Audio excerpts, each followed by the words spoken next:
America, here we are again. This is not a new nightmare, it is a recurring one. Another mass shooting, this time Texas. At least 19 children murdered, shot dead with a high-powered rifle. 2 teachers also killed. An elementary school turned killing field. There are new details this evening, none of them good, none of it easy to hear. The best we can hope for tonight is for context. In these early hours, there is no comfort to be had. ABC's Maria Villarreal arrived in the scene in Uvalde, Texas, shortly after the shooting. She joins us tonight. Byron, this is still a very active scene here at the elementary school, and it'll continue to look like this throughout the night and probably into tomorrow morning as well.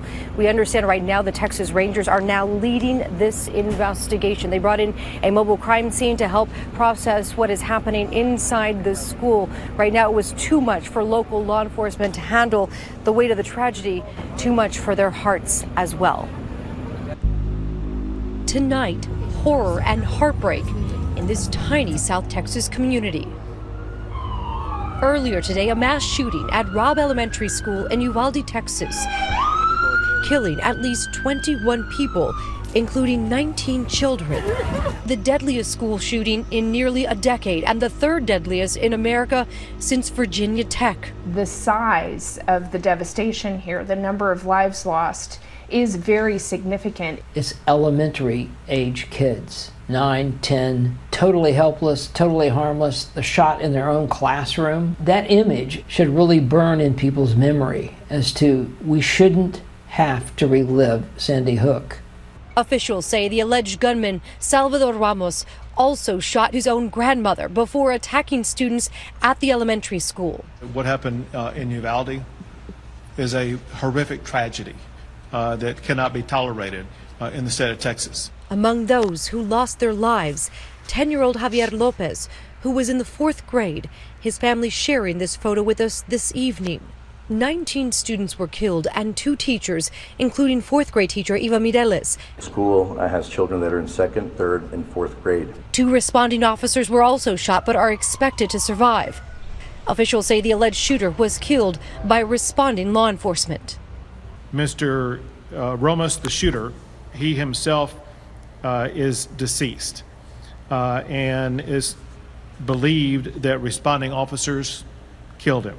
Good evening, fellow Americans. Tonight, President Biden speaking to the country on yet another mass shooting, just days after 10 people were killed in a grocery store in Buffalo, New York. I'd hoped when I became president I would not have to do this again.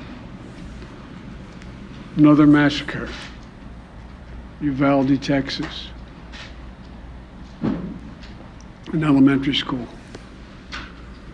Beautiful, innocent, 2nd, 3rd, 4th graders. The rampage began late this morning. Officials say the alleged shooter shot his grandmother, then turned to the school at 11:32 a.m. local time. An 18-year-old male who resided in Uvalde. It's believed that he abandoned his vehicle. There's a car crash outside Robb Elementary School. The suspect, we're told, is immediately engaged by a Uvalde Independent School District police officer. And that doesn't stop the shooter. He's wearing body armor. He shoots the police officer and then makes his way inside the school. We need to respond to South Grove and Mill Street to establish a perimeter. Multiple state and local law enforcement, FBI, ATF, and Border Patrol racing to respond. Sources say authorities have recovered an AR-15 style rifle and numerous magazines. The school, with some 600 students, locked down. Reportedly, students crawling through windows to escape. Parents desperate for any information. We just hear all kinds of gunshots going off, like nonstop, like constantly gunshots. And then we're over here all scared on the ground, fearing for our lives. In the mayhem, families trying desperately to reunite with their loved ones. One father here searching for his 10-year-old daughter. If we could get to the funeral home. Why would you ask for that? Because we can't find my daughter. What does this say about where we are right now? I mean, this is a small town, man. Pretty sad. Really sad. what this world's coming to. We're also learning more about who committed this heinous attack. Officials say the alleged killer, 18-year-old Salvador Ramos, was a student at Uvalde High School. He's believed to have acted alone. Law enforcement sources telling ABC News they're investigating possible social media accounts linked to the alleged shooter, which include images of guns and other violent material. Law enforcement also telling ABC News that he reportedly sent videos and photos of guns to users on various social media platforms. One user saying that last week he showed himself with guns, making statements like, "Wait till tomorrow." Law enforcement is collecting every piece of information they can get their hands on in reference to social media, friends, associates, families. What did they see? What did they hear? My guess, even by now, they've probably got a pretty good picture of who he is, what motivated him, and how he acquired, like, this AR-15. Located 80 miles west of San Antonio, Uvalde is a small town with just over 16,000 people living here. Robb Elementary School has about 600 students in the 2nd, 3rd, and 4th grades.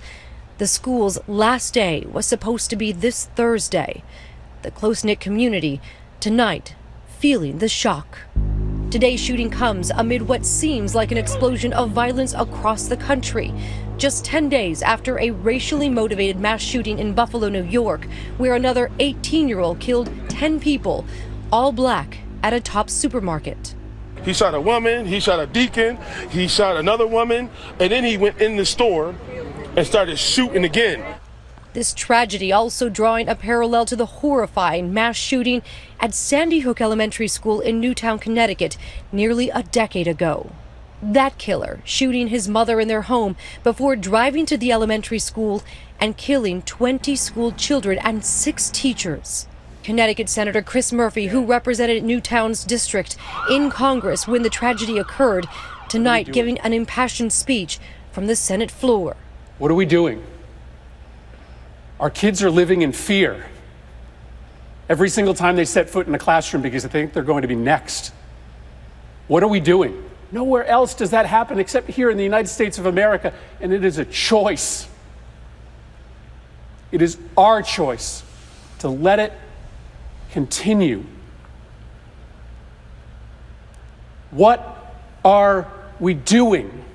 It's become a sobering, shattering reality in this country, from Columbine to Virginia Tech to Newtown and Parkland.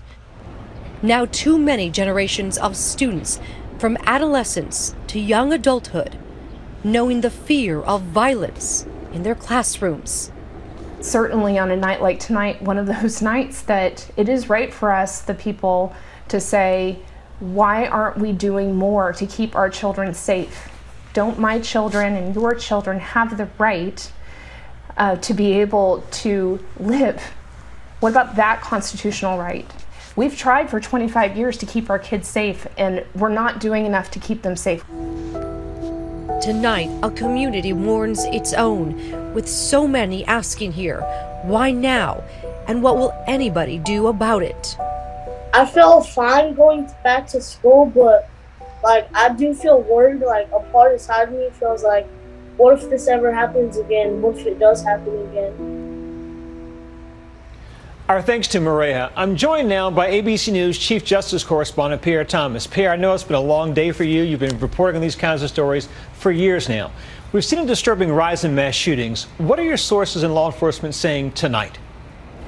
Byron, law enforcement sources tonight are devastated. The fact that so many children were killed is heartbreaking and is upsetting to everyone. They're concerned about copycats. In fact, there was a big concern after Buffalo and now this.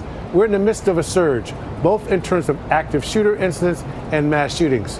It all began during the pandemic. In 2019, there were 417 mass shootings. Last year, the number had jumped to 693.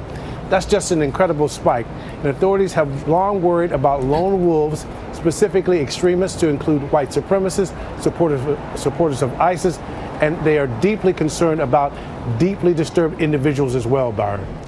Pierre, we have a sense of what the pundits and politicians will say in the days to come, but what do those in law enforcement say has to be done? They say we've got to do a better job of identifying these shooters before they kill. Time and time again, we see that there are signals missed, and these shooters have posted something on social media. They've said something to family or friends, and then we find out after the fact. We don't know if that will be the case this time, but tonight law enforcement is dissecting this man's life, trying to answer the question of why. ABC's Pierre Thomas. Thank you so much, my friend. We'll see you down the road. Thank you.